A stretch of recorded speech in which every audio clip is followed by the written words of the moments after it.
Pittsburgh Project, Urban Impact, Allegheny Elementary School, Allegheny Middle School, and Alderdice High School.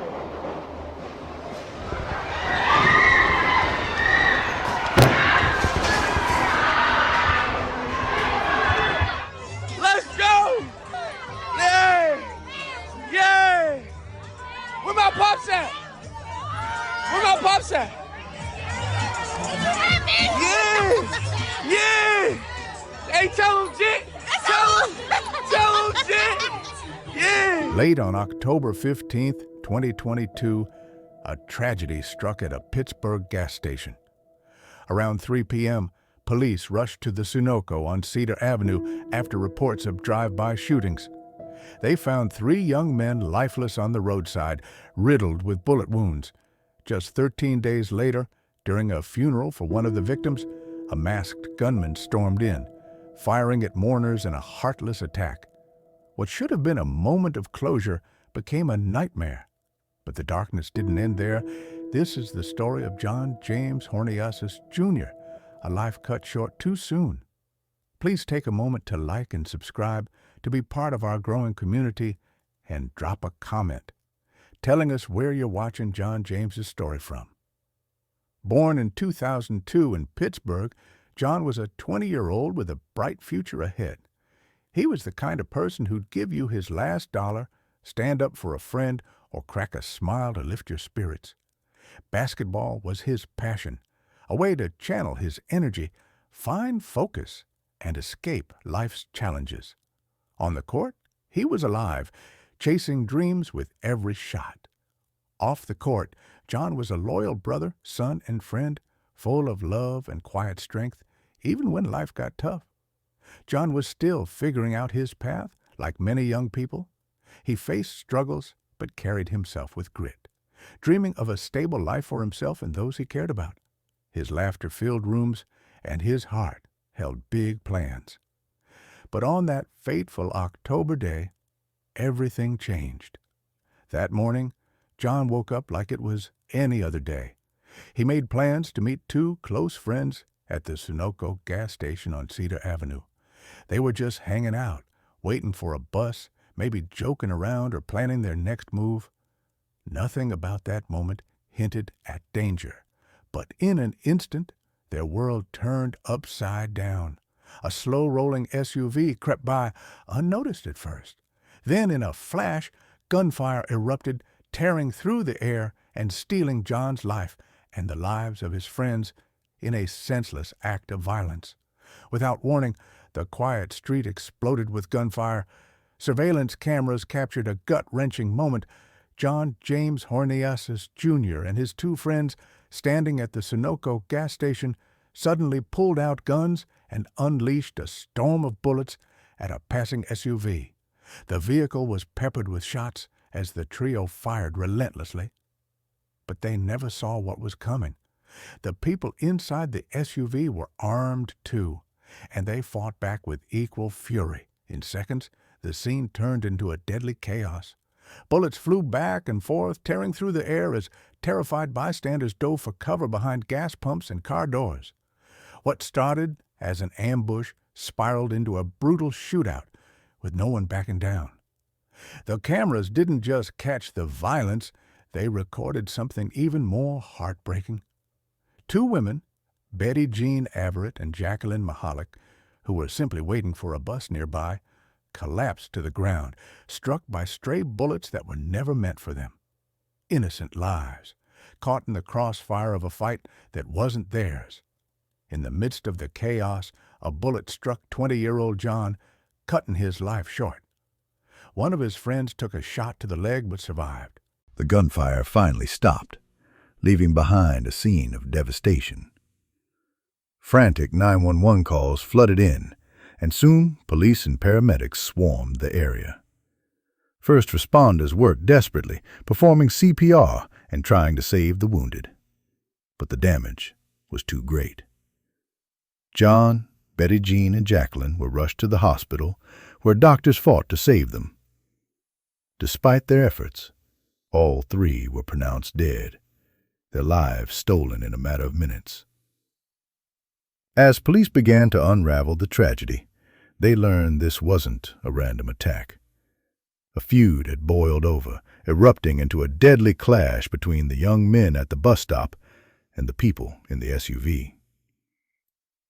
Days later, police arrested 19-year-old Shawn Troutman, believed to be one of the SUV's occupants. He was charged with John's death. Meanwhile, 21-year-old Charles Hines, who stood beside John and fired his gun, was also arrested. Despite his own leg injury, he now faces murder charges for the deaths of Betty Jean and Jacqueline, the two women who never should have been harmed. Investigators painted a grim picture.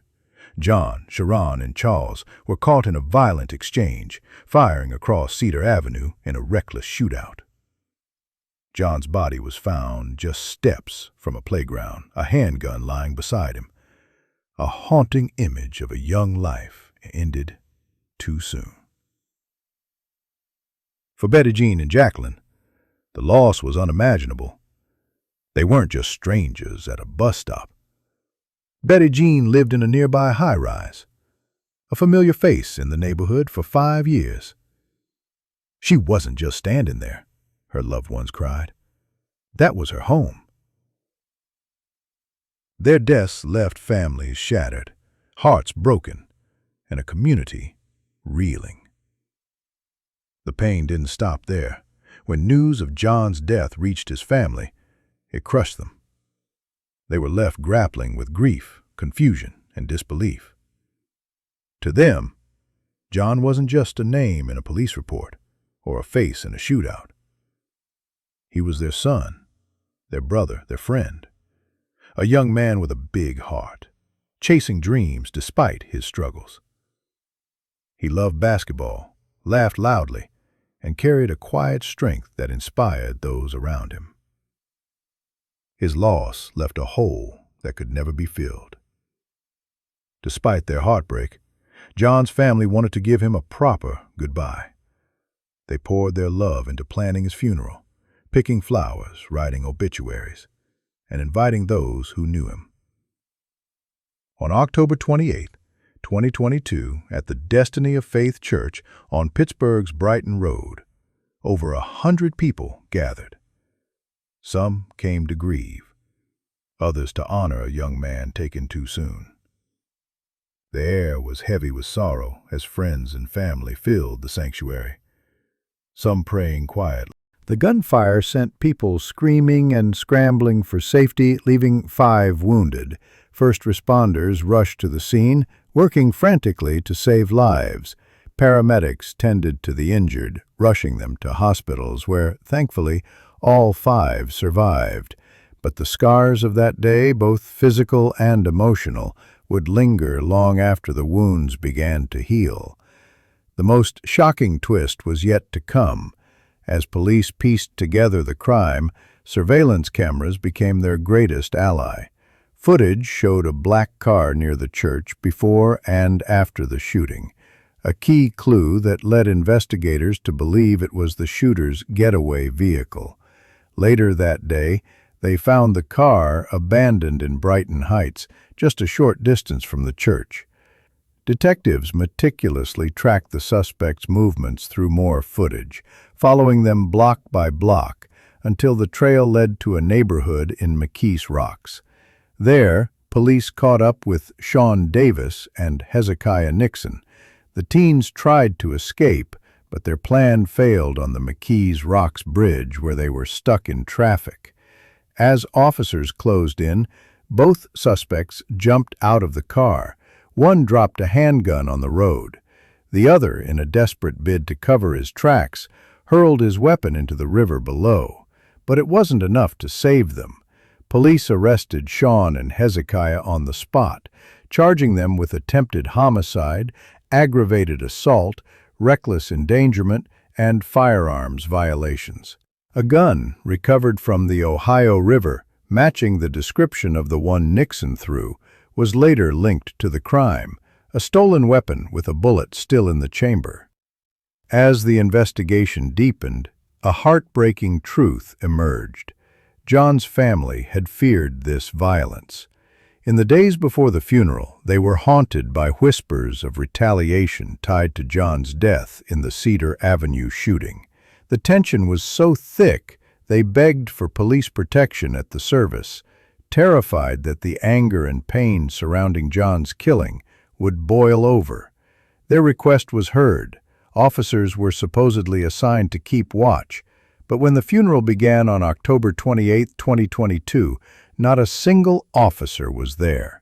In a devastating mistake, the 2 officers sent to protect the mourners went to the wrong location, a nearby funeral home. The absence of security left the church defenseless, and John's family paid the price for a mix-up that never should have happened. This wasn't just a failure of logistics. It was a betrayal of a grieving family's trust. The community that came to mourn John was forced to face terror instead, their sorrow compounded by a system that let them down when they needed it most. When the officers arrived at the wrong funeral home and found it empty, they simply left. In the wake of the tragedy, Pittsburgh Police Major Crimes Commander Richard Ford admitted the mistake to CBS News. Reporter Rick Earl, speaking live from the scene, shared what he'd learned. Family members outside the hospital were devastated, saying police were supposed to be at the funeral but never showed up. A law enforcement source confirmed 2 officers were assigned to the church but were pulled at the last minute for another task. They planned to return after finishing, but the shooting erupted before they could get back. The source added that it's not standard for Pittsburgh police to attend funerals, but someone must have feared trouble, which is why the family requested protection in the first place. For many, this explanation wasn't enough. Beth Pittenger, head of the Citizen Police Review Board, spoke for those who felt betrayed.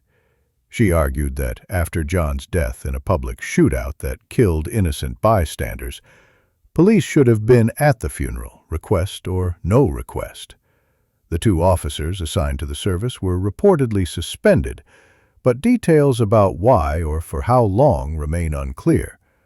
No one knows if their supervisors will face consequences or if this failure will spark real change in the department. For John's grieving family, these unanswered questions only deepen their pain. In the days after the funeral, rumors swirled. Some whispered that John might have been caught up with dangerous people or situations, but his loved ones fiercely reject those claims. To them, John wasn't the person shown in headlines or grainy surveillance footage.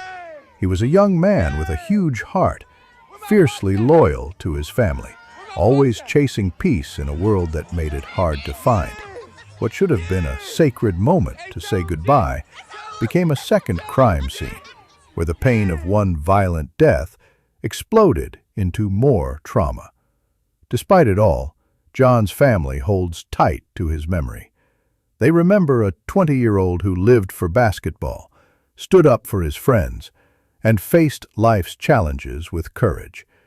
John James Horneasus Jr.'s heartbreaking loss is a stark reminder of how fast a dispute can turn deadly, and why we need change to stop more lives from being stolen too soon. Like and subscribe to bring more stories that deserve to be heard to your screen. Until next time.